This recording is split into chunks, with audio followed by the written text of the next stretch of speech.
বিসমিল্লাহির রহমানির রহিম।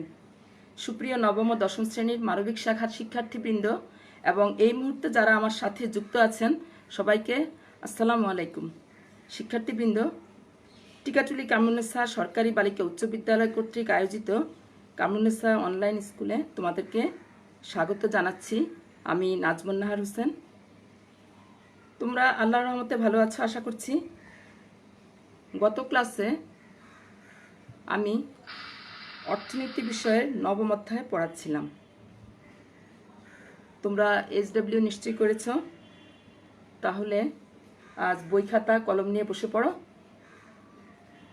চলো আমরা মেইন লেসনে যাই। গত ক্লাসে আমি অর্থনৈতিক উন্নয়ন বলতে কি পড়াচ্ছিলাম খেয়াল আছে তোমাদের? অর্থনৈতিক উন্নয়ন বলতে আমরা কি বুঝি? সেটি হচ্ছে কি না, অর্থনৈতিক উন্নয়ন হচ্ছে কি অর্থনৈতিক প্রবৃদ্ধির সাথে সাথে অর্থনীতির গুণগত পরিবর্তন। আজকে আমরা প্রথমে দেখব বাংলাদেশের অর্থনৈতিক উন্নয়নের অন্তরায়গুলো অর্থাৎ প্রতিবন্ধকতাগুলো। তারপরে দেখব এটি নিরসনে বেসরকারি সংস্থার উন্নয়ন কার্যক্রম। এরপরে পড়ব দারিদ্র্য বলতে আমরা কি বুঝি, এবং তারপর দেখব বাংলাদেশে দারিদ্র্য গতিধারা আর এই দারিদ্র্য নিরসনে সরকার কর্তৃক গৃহীত কার্যক্রম। তাহলে প্রথমে দেখি অর্থনৈতিক উন্নয়নের অন্তরায়গুলো। এর দুটো কারণ আছে। প্রথমটি হচ্ছে আর্থসামাজিক কারণ, তারপরেরটি হচ্ছে রাজনৈতিক কারণ। আর্থসামাজিক কারণের মধ্যে কি কি আসে দেখো। প্রথম হচ্ছে কি কৃষির উপর নির্ভরশীলতা। প্রথমে দেখব আমরা কৃষির উপর নির্ভরশীলতা। বাংলাদেশের মানুষের অধিকাংশই কিন্তু বাস করে কোথায়? গ্রামে, এবং তারা কৃষির উপরে নির্ভরশীল। কিন্তু আমাদের দেশে কৃষি ব্যবস্থাটা হচ্ছে সেকেলে, অর্থাৎ কৃষিতে যে প্রযুক্তি ব্যবহার করা হয় সেটি হচ্ছে খুবই অনুন্নত, এবং প্রযুক্তিও তেমন উন্নত হয় না, থাকে না। এই জন্য প্রোডাক্টিভিটিটা কম হয়, অর্থাৎ উৎপাদন কম হয়। অথচ অর্থনৈতিক উন্নয়নের জন্য কৃষির উন্নয়ন জরুরি। এরপরে দেখো অনুন্নত কৃষি ব্যবস্থা। আমাদের দেশে যেহেতু আধুনিক প্রযুক্তির ব্যবহার সীমিত, সেজন্য কৃষি পণ্যের মূল্য কি হয়? উঠানামা করে, অর্থাৎ অস্থিতিশীল। অবশ্য বর্তমানে শিল্পের ছোঁয়া লেগেছে, কিন্তু আধুনিক যন্ত্রপাতির দাম বেশি হওয়ায় কৃষকদের ক্রয় ক্ষমতার বাইরে, তাই কৃষি ব্যবস্থাটা অনুন্নতই রয়ে গেছে এখনো। এরপর দেখো মূলধনের অভাব। বাংলাদেশের জনগণের মাথাপিছু আয় কম, এবং সেজন্য আয় কম বলে সঞ্চয় কম, এবং মূলধন গঠনের হারও হচ্ছে কি তুলনামূলকভাবে কম। ফলে দ্রুত উন্নয়নের জন্য যে পরিমাণ মূলধন দরকার এবং সেই মূলধন বিনিয়োগও করার দরকার, সেটি সম্ভব হয়ে উঠছে না। এরপর দেখো 4 নম্বর পয়েন্ট কি? উদ্যোক্তার অভাব। উদ্যোক্তার অভাব। তোমরা জানো উদ্যোক্তা বা সংগঠক হচ্ছে কি অর্থনৈতিক উন্নয়নের কেন্দ্রবিন্দু। বাংলাদেশে দক্ষ, অভিজ্ঞ, ঝুঁকি বহনে আগ্রহী বা ঝুঁকি বহনে সক্ষম এরকম উদ্যোক্তার অভাব রয়েছে, এবং উদ্যোক্তার অভাবের কারণেই যে সঞ্চয় আর পাওয়া যায় এবং মূলধন আছে সেটি উৎপাদনী খাতে ব্যবহার খুবই কম। আর শুধু তাই নয়, রাজনৈতিক ও অর্থনৈতিক অস্থিতিশীলতার কারণে উদ্যোক্তারা ঝুঁকি নিতে চায় না, এবং বিনিয়োগ বান্ধব যে পরিবেশ থাকার কথা সেই পরিবেশ না থাকার কারণে উদ্যোক্তা এগিয়ে আসে না। এরপরে প্রতিবন্ধকতাটা কি? অধিক জনসংখ্যা। বাংলাদেশ অধিক জনসংখ্যার দেশ, এবং উৎপাদন ও কর্মক্ষেত্রে এই জনসংখ্যা সম্পূর্ণভাবে কাজে লাগানো সম্ভব হচ্ছে না। আর এর ফলে কি হচ্ছে? জাতীয় উৎপাদনের বড় অংশ এই জনগোষ্ঠীর ভোগের জন্য ব্যয় হয়, ফলে সঞ্চয়ও কম হয়। আর সঞ্চয় পুঁজির স্বল্পতা উন্নয়নে বাধা হিসেবে কাজ করে।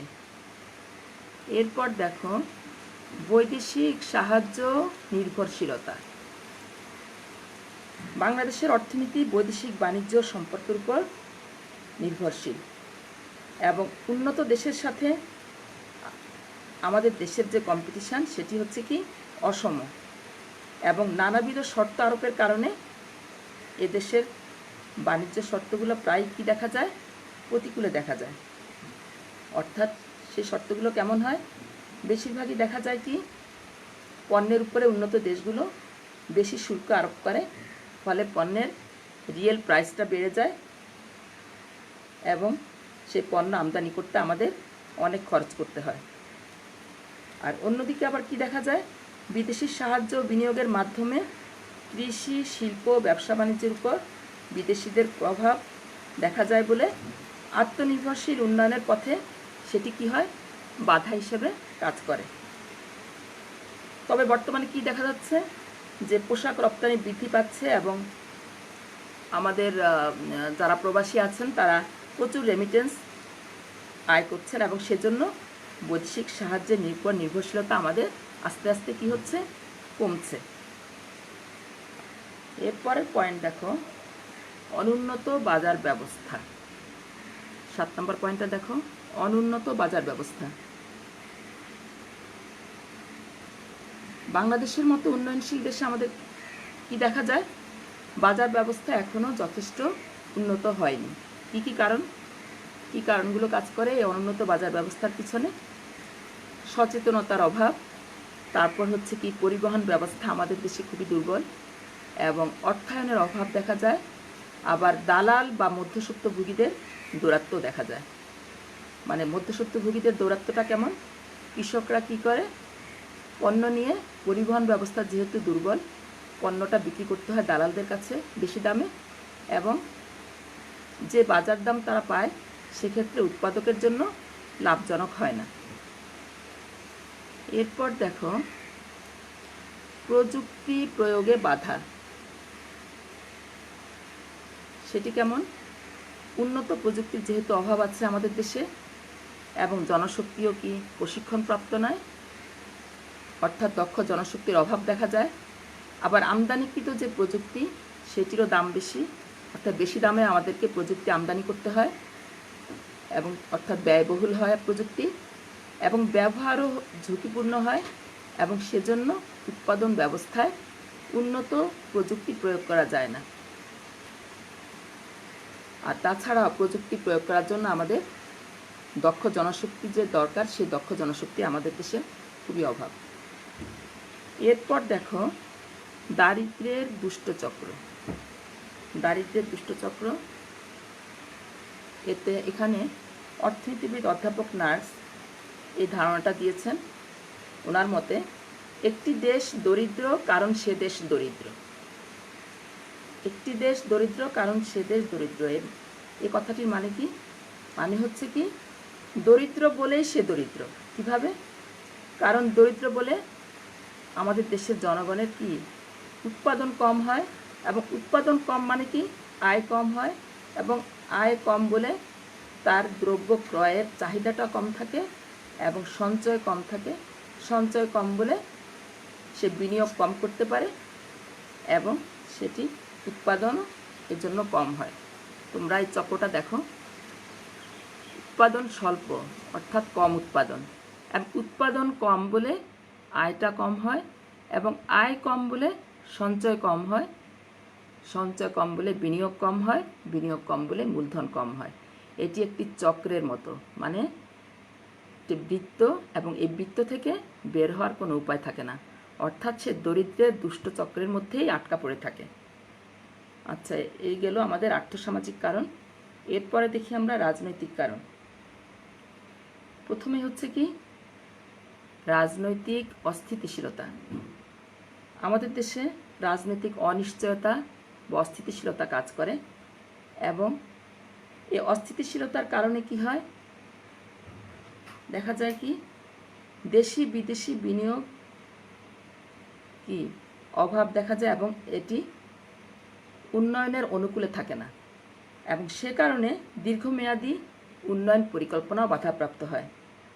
অর্থাৎ সরকার পরিবর্তনের ফলে এক সরকারের গৃহীত পরিকল্পনা পরবর্তীতে হয়তোবা সেটি পরিবর্তন হয়ে অন্য পরিকল্পনা গ্রহণ করা হয়। এইসব কারণে বিনিয়োগের মাধ্যমে যে প্রফিট হওয়ার কথা, সেই প্রফিটে প্রফিট হতে বাধা দেখা যায় এবং সে বিনিয়োগের সম্প্রসারণও কম হয়। এরপর দেখো, আমরা এই যে অর্থনৈতিক উন্নয়নের যে অন্তরায়গুলো আমরা দেখলাম, সেগুলো নিরসনের জন্য বিভিন্ন এনজিও এগিয়ে আসছে এবং তাদের কার্যক্রমগুলো দেখব। প্রথমেই দেখো, তোমরা কি দেখতে পাচ্ছ? ব্র্যাক একটা এনজিও এবং তার লোগো দেখতে পাচ্ছি আমরা, তাই না? এখন দেখো যে ব্র্যাক কিভাবে কাজ করে। ব্র্যাকের পুরোটা ইলাবোরেশনটা হচ্ছে কি, বাংলাদেশ রুরাল অ্যাডভান্সমেন্ট কমিটি। এটি প্রতিষ্ঠিত হয় কবে? 1972 সালে। এবং এটি হচ্ছে বেসরকারি ক্ষুদ্র ঋণদানকারী সংস্থা। এবং এটি তোমরা জেনে রাখো, যতগুলো এনজিও আছে তার মধ্যে সবচেয়ে বড় অর্থাৎ সর্ববৃহৎ এনজিও। এবং এটি কি কাজ করে? দরিদ্র মানুষের ক্ষমতায়নের জন্য, বিশেষ করে মহিলাদের ক্ষমতায়নের জন্য দেশের 70,000 গ্রাম এবং 2,000 বস্তিতে কাজ করে থাকে। তোমরা এই এনজিওগুলোর প্রতিষ্ঠাকাল কিন্তু খেয়াল রাখবা, এগুলো কিন্তু অবজেক্টিভের জন্য ইম্পর্টেন্ট। আচ্ছা, এরপরে দেখি আমরা। এরপর এনজিওর নাম কি? স্বনির্ভর বাংলাদেশ। তোমরা লোগোটা দেখতে পাচ্ছ এবং লোগোর মাঝখানে কি লেখা আছে? কথায় নয় কাজেই বিশ্বাসী। এটি হচ্ছে স্বনির্ভর বাংলাদেশের এই এনজিওর প্রতিপাদ্য। আচ্ছা, তারপরে কাজ দেখি। এর আত্মপ্রকাশ ঘটে কবে? 1975 সালে। এবং এটি একটি বেসরকারি সমাজ উন্নয়নমূলক সংস্থা। প্রথমে সে কিভাবে কাজ শুরু করে? কৃষি ও বন মন্ত্রণালয়ের সাথে একটি সংযুক্ত সেল হিসাবে কাজ করে। এরপর কি করে? তৃণমূল জনগোষ্ঠী যা আছে তাদের অর্থনৈতিক সামাজিক উন্নয়নের জন্য 1985 সাল থেকে কাজ শুরু করে।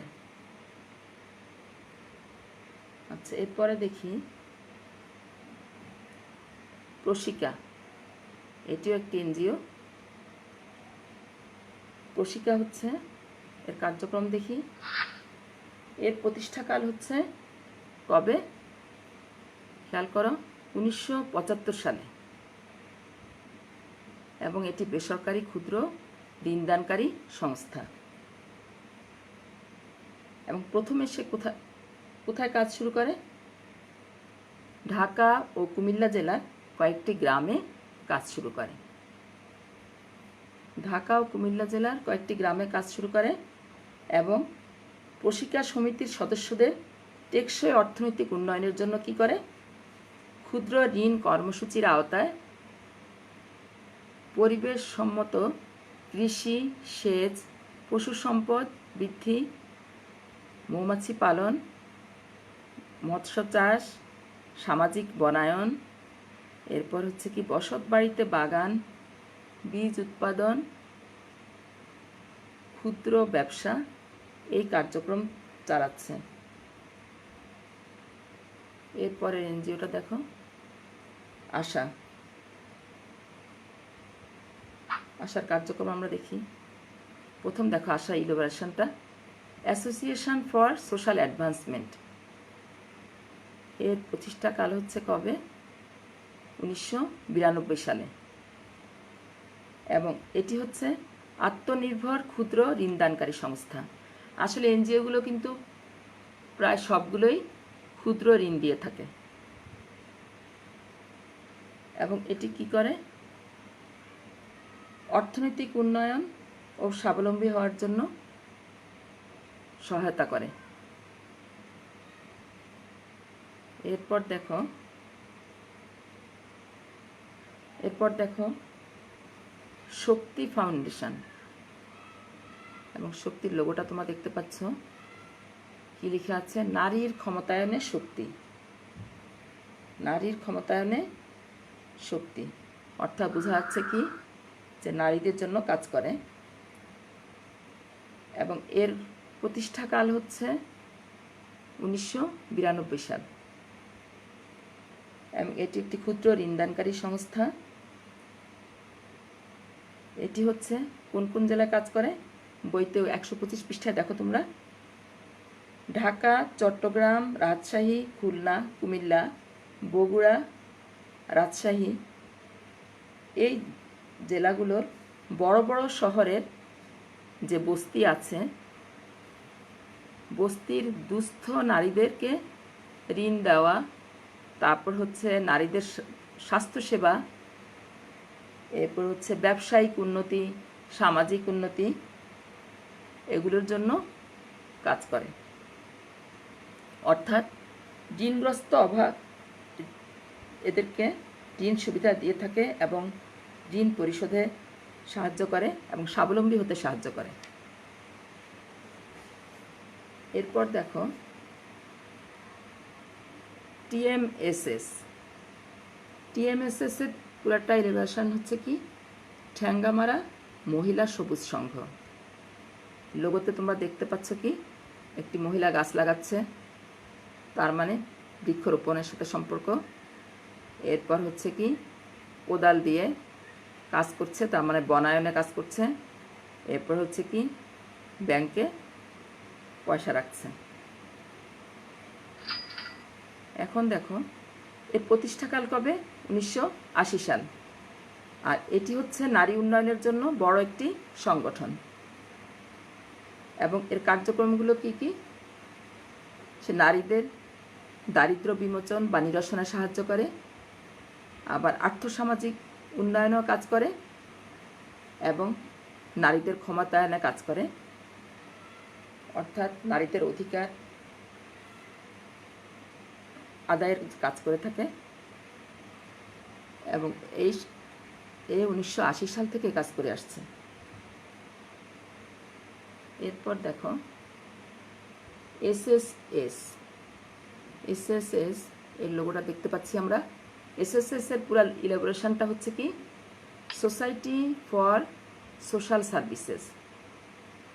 এবং এর প্রতিষ্ঠাকাল কবে, 1986 সাল।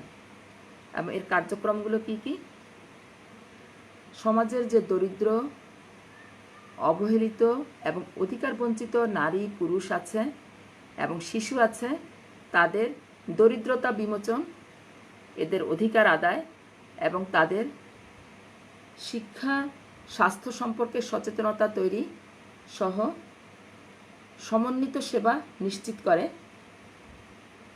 এবং এর নিশ্চিতকরণের মাধ্যমে কি করে, টেকসই উন্নয়ন অর্জনে কাজ করে থাকে। এরপর দেখো এরপরের এনজিওটার নাম কি, ব্যুরো বাংলাদেশ। এখন দেখো এই ব্যুরো বাংলাদেশের ইলাবোরেশনটা হচ্ছে কি, তোমরা খাতায় লিখে নাও। Basic unit for resources and opportunities of Bangladesh. এর কাজগুলো কি কি, দরিদ্র জনগোষ্ঠীর দারিদ্র্য বিমোচনের জন্য টেকসই গ্রামীণ সঞ্চয় এবং ঋণ কর্মসূচি নিয়ে কাজ করে। এবং এর পাশাপাশি কি করে, স্বাস্থ্য পরিচর্যা, প্রাক প্রাথমিক শিক্ষা, নারী উন্নয়ন ও ক্ষমতায়ন, এরপর পানি বা পয় নিষ্কাশন, বৃক্ষরোপণ, সামাজিক বনায়ন, তারপর হচ্ছে বিভিন্ন দুর্যোগ ব্যবস্থাপনায় কাজ করে থাকে। আচ্ছা, এগুলো আমরা দেখলাম কি বিভিন্ন এনজিওর কার্যক্রম কি ক্ষেত্রে, বাংলাদেশের দারিদ্র্য বিমোচনে। এখন চলো আমরা দেখি দারিদ্র্য কি। দারিদ্র বলতে আমরা কি বুঝি, এর ইংলিশটা হচ্ছে কি, পোভার্টি। দারিদ্র্য আসলে হচ্ছে কি, এটি হচ্ছে একটি বহুমুখী আপেক্ষিক বিষয়। সমাজে যারা অন্যদের তুলনায় আপেক্ষিকভাবে কম আয় করেন, তারপর হচ্ছে কম ভোগ করেন, তারপর কম সম্পদের মালিক বা কম শান্তিতে আছেন, বা এবং তারা সর্বদাই নিজেদেরকে কি মনে করেন যে বিপন্ন আমরা বা অক্ষমতাবান, তাদেরকেই সাধারণত দারিদ্র বলে দরিদ্র বলে আমরা গণ্য করে থাকি। আর বাংলাদেশে আমরা তাদেরকে একটু পড়ে নিই। আমরা দেখো, বাংলাদেশে আমরা তাদেরকেই দরিদ্র বলবো যারা বেঁচে থাকার জন্য প্রয়োজনীয় ক্যালোরি, অর্থাৎ যেটুক ক্যালোরির দরকার সেটুক তারা পাচ্ছে না এবং ন্যূনতম প্রয়োজনীয় উপকরণটুকু তারা জোগাড় করতে পারেন না, তাদেরকেই আমরা বাংলাদেশে দরিদ্র বলবো। এবং ন্যূনতম আয়সীমার নিচে যারা বসবাস করবে সেই পরিবারগুলোকে আমরা দরিদ্র পরিবার হিসেবে ধরব। আবার দরিদ্রের মধ্যে আবার আছে কি হতদরিদ্র। সেগুলো কেমন? হতদরিদ্র মানে আমরা দরিদ্র বলতে সাধারণত তারা 3 বেলা খেতে পায়, কিন্তু সেরকম যেটুক দরকার সেটুক খেতে পাচ্ছে না। আর হতদরিদ্র হচ্ছে কি চরম দরিদ্র যারা, মানে সেগুলোকে আমরা দরিদ্র পরিবার হিসেবে ধরব। এখন দেখি আমরা ক্যালোরি গ্রহণ ভিত্তিক দারিদ্র ও চরম দারিদ্র্যে একটি টেবিল দেখো তোমরা, একটা সারণী দেখো। এখানে দারিদ্র্যের ধরন আমরা কোন দুটো ধরন দেখছি? দারিদ্র, চরম দারিদ্র। দারিদ্র অর্থাৎ পোভার্টি, আর চরম দারিদ্র হচ্ছে কি ক্রনিক পোভার্টি। এখানে দেখো 3 ক্যাটাগরি আমরা চিন্তা করছি: জাতীয়, পল্লী, শহর, অর্থাৎ ন্যাশনাল লেভেলে, রুরাল লেভেলে, আরবান লেভেলে। খেয়াল করো তোমাদের বইতে 127 পৃষ্ঠায় দেখো সময়টা দেয়া আছে 1995-96, 2005-2010। 1995-96-তে দেখো ন্যাশনাল লেভেলে আছে 47.5, সেটি হ্রাস পেয়ে 2005-এ হয়েছে কত? 40.4, 2010-এ হয়েছে 31.5। আর পল্লীতে দেখো 47.1 থেকে 2010-এ কমে হয়েছে কত? 35.2। আর শহরে দেখো 49.7 থেকে কত হয়েছে? 21.3। তার মানে কি দেখা যাচ্ছে? দরিদ্রতা হ্রাসের প্রবণতাটা শহরে কিন্তু অনেক বেশি গ্রামের চেয়ে। এবার দেখো চরম দারিদ্র্যের ক্ষেত্রেও ঠিক তেমনি। ন্যাশনাল লেভেলে আছে 25.1, আর 2010-এ আছে কত? 17.6। শহরে হচ্ছে 27.3 থেকে অনেক কমে হয়েছে কত? 7.7। বাংলাদেশে মৌলিক চাহিদা পূরণের জন্য এই যে দরিদ্রতা পরিমাপ করা হয়, সেটি এই দরিদ্রতা পরিমাপ করা হয় কি পদ্ধতিতে? ব্যয় পদ্ধতিতে। এবং 95-96 সাল থেকে 2010 সালের মধ্যে এই দারিদ্র্যের হার 47.5% থেকে কমে 31.5% নেমে আসছে। অর্থাৎ হিসাব করলে দেখা যাবে কি দারিদ্র গড় বার্ষিক 1.06% রেটে হ্রাস পাচ্ছে। এখন দেখব আমরা এই দারিদ্র নিরসনে সরকার কর্তৃক যে কার্যক্রমগুলো আছে। সরকার কি করছে? সামাজিক সুরক্ষা ও সামাজিক ক্ষমতায়নে বিভিন্ন মন্ত্রণালয়ের আওতায় মোট 64টি কার্যক্রম বাস্তবায়নের চেষ্টা করছে। এবং এই কার্যক্রমের মধ্যে কি কি রয়েছে দেখো তোমরা। নগদ অর্থ সহায়তা প্রদান কার্যক্রম, সেটি হচ্ছে বিভিন্ন ভাতা। এবং এই অর্থ সহায়তা প্রদান কার্যক্রমের মধ্যে আরেকটিও আছে, সেটি হচ্ছে বিশেষ। এটি হচ্ছে বিভিন্ন, এটি হচ্ছে বিশেষ ভাতা। আর তারপর হচ্ছে কি খাদ্য নিরাপত্তা কার্যক্রম। এরপর দেখো আত্মকর্মসংস্থান সৃষ্টির লক্ষ্যে ক্ষুদ্র ঋণ কার্যক্রম। এখন খেয়াল করো নগদ অর্থ সহায়তা প্রদান কার্যক্রম সেটি হচ্ছে কাদেরকে দেওয়া হয়? সেটি হচ্ছে বয়স্ক, বিধবা এবং স্বামী পরিত্যক্তা দুস্থ নারীদের দেওয়া হয়। এবং এর সাথে কাদেরকে দেওয়া হয়? মুক্তিযোদ্ধাদেরকেও সরকার মুক্তিযোদ্ধা ভাতা দিয়ে থাকেন। এরপর দেখো যেটা বিশেষ ভাতা, বিশেষ ভাতা সেটি হচ্ছে কাদেরকে দেয়? এসিডদগ্ধ শারীরিক প্রতিবন্ধীদের পুনর্বাসনের জন্য। তারপর ক্ষুদ্র ঋণ কার্যক্রম আছে এতে, এবং অসচ্ছল প্রতিবন্ধীদেরকে এবং দরিদ্র মারা যারা আর্থিকভাবে কষ্টে আছেন, আর্থিক অভাবে আছে, তাদেরকে মাতৃত্বকালীন ভাতা দেওয়া হয়। এরপর হচ্ছে খাদ্য নিরাপত্তা কার্যক্রম, সেটি কাদেরকে দেওয়া হয়? সেটি হচ্ছে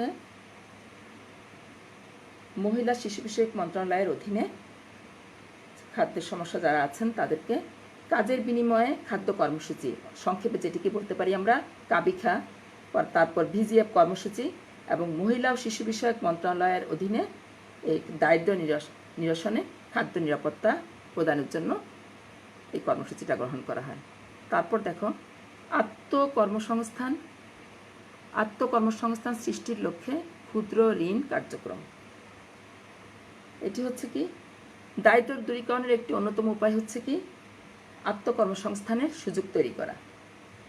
বাংলাদেশ সরকারের বিভিন্ন মন্ত্রণালয়ের অধীনে এই আত্মকর্মসংস্থান সৃষ্টির উদ্যোগ নেওয়া হয়েছে এবং এজন্য কি করা হয়, যারা বেকার যুবক যুবতী আছেন তাদেরকে গবাদি পশু, হাঁস মুরগি পালন প্রশিক্ষণ, তারপর হচ্ছে মৎস্য চাষ প্রশিক্ষণের পাশাপাশি তাদের জন্য কি করা হয়, ক্ষুদ্র ঋণ সরবরাহ করা হয় এবং সমবায় সমিতি গঠন করে তথ্য যোগাযোগ প্রযুক্তি প্রশিক্ষণের মাধ্যমে কর্মসংস্থান সৃষ্টি করে দারিদ্র দূরীকরণের পদক্ষেপ নেওয়া হয়।